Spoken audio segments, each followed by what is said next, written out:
Hey everybody, Ryan here at etrailer. Today on our 2015 Freightliner XC-Series motorhome, we're going to be showing you how to install the Demco Air Force One supplemental braking system for the coach side only. But before we do that, let's take a minute, check it out, and make sure it's going to be right for you. With this particular kit, there's primarily one big reason why people use it. And that is because, say if you have already been flat towing a vehicle for a while and you had everything set up as far as the braking system goes, being that it's the Air Force One. And what tends to happen, a lot of people, they flat tow for a couple years and then end up getting into a different motorhome, right? You trade the older one in, get into a newer one. Well, instead of having to change up your whole braking system on the vehicle that you're flat towing and things like that, you can simply just pick up the motorhome side only parts, install all those on the coach, and be able to quickly and easily kind of get back on the road again. Something I do want to mention, the motorhome side only kit does not come included with the air hose that goes from the back of your coach to the front of your towed vehicle. My thought is, with this being the motorhome side only, they probably assume that you already have, the vehicle side installed and everything, and that you probably already have one of these. For whatever reason, if you don't have one, you can always pick it up separately here at etrailer, or even if you want an extra, feel free to grab one. And one of the really nice things about the Demco Air Force One braking system is how versatile it is. So not only can you get just the motorhome side, there's also second vehicle kits available too. So let's say if you end up, trading your vehicle in, you don't feel like taking the system out, you can always get the second vehicle kit, pop it in your new car, or if you want to flat tow two cars, you can get that second vehicle kit installed on your other car and be able to hook them up at will, and everything work with your motorhome, or you can get the whole package. So whatever scenario you find yourself in, chances are really good that there's going to be a solution for you out there. As far as the installation of this goes, it's really not too bad. I'll be honest with you, it's never a ton of fun crawling underneath a motorhome. Generally speaking, they're dirty and don't have a ton of room to work and everything, but the concept of it is pretty straightforward, and it's something you only have to do once. If you feel comfortable doing something like that, feel free to hang around. We'll go ahead and get started on it now. The first thing that you're going to want to do is mount up your tank. And on this motorhome, it worked out really well.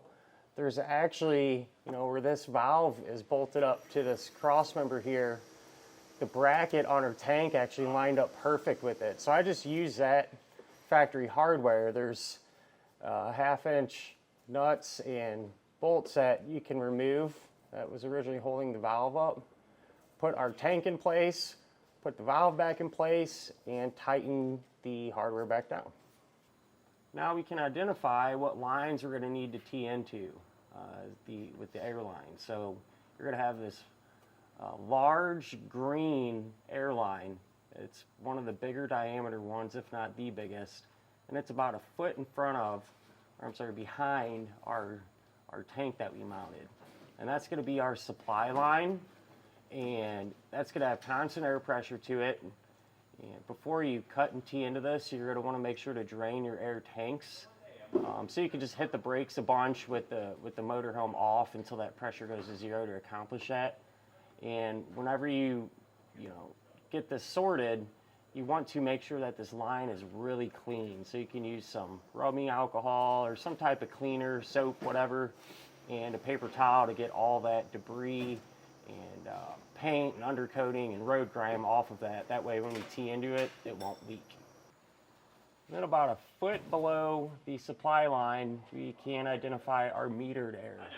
And that line, essentially, it's this one here. It's this black one. It's usually smaller in diameter, and it usually just runs from your metering valve to the other air valve. So it kind of just loops around. And this one, when we tee into, you want to make sure it's clean and everything as well. But this one's only going to have air pressure push through it whenever you apply the brakes in the coach. So that's one way you can identify it. So we are going to have two quick connect fittings here for our airlines, and that's how we're going to tee into them. So the larger one, that's going to be for the big supply line or the green line. And then the smaller one, that's going to be for our metered air connection, which was that black line kind of right underneath of our supply line. So with it being so tight up there, I just have a couple of pieces of line. That way I can show you how to cut everything and effectively demonstrate how these actually get teed into those airlines. So what you'd want to do, so this is a metered air, you know, you're going to want to cut that metered air line on the coach in half. And these are just going to plug. You're literally just going to tee this right into it. And when you make these connections, all right, you don't want to just cut it with a regular old pair of snips. You want to use some snips like this, or a tubing cutter tool, or you know, a razor edge. You want a good, clean, straight cut that don't have burrs or kinks or anything like that on it. And so, say if this was metered air, plugged in, you'll feel them kind of snap into place, and you should be able to pull out on them. You'll get a little movement, but they shouldn't actually come out, you know. And I guess since we're right here too, eventually once we get all this together, we want to check for leaks. If you're getting a leak out of this fitting, the way you would disconnect it, you'd push kind of down on that ring and pull out on the line. That's how they come apart. So, you know, if you end up with a leak, once you get it all together, chances are good you'll have to pull it apart and recut that line, plug it back in, and check it again. So those tee into there. The larger one's going to work the same way. And then you'll have some smaller 1/4-inch line that'll run to our air tank and whatnot that will plug into the top of that fitting.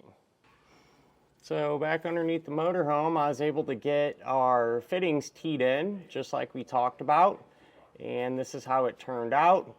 Now with that said, if you remember, you know, on the top of our tee, we had that smaller 1/4-inch line that comes out of it. And, you know, when you go to plug these in, cut yourself about 2 foot of 1/4-inch line, plug it into the top. And those are actually going to run to the fittings on our air tank. So on our tank, there's 3 fittings.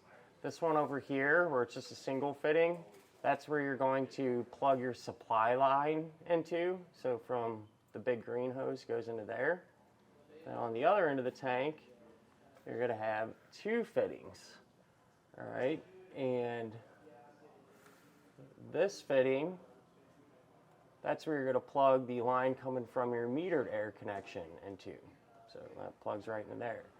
Then you can take the rest of the air line that you get in the kit and plug it into this last remaining fitting. And this is going to run all the way to the back of your motorhome where our air valve is going to be mounted up to actually hook up to our vehicle. So I routed that back. Again, under here, it's really tricky to see. 99% of the time, you want to follow your frame rail. There's usually factory air lines and wiring and stuff that run along through there.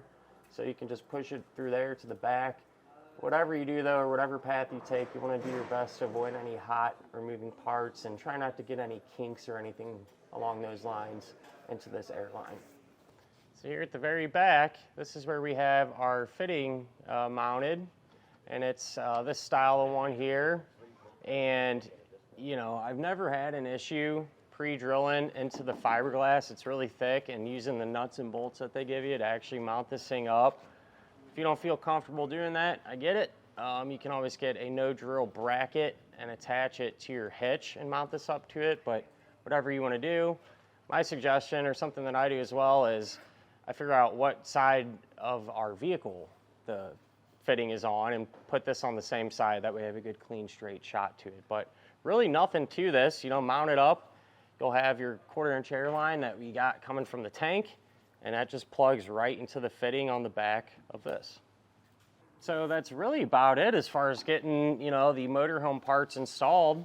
Something I definitely suggest doing is starting the coach up, letting it build full air pressure, running through the brake cycles a couple times, just kind of get everything moving again and check for leaks. And usually they're pretty obvious. If you got one, you can usually hear it, but not a bad idea either to get underneath there wherever you made connections, take some soapy water and a spray bottle, spray it down, and see if you see bubbles forming rapidly, you know you got a leak.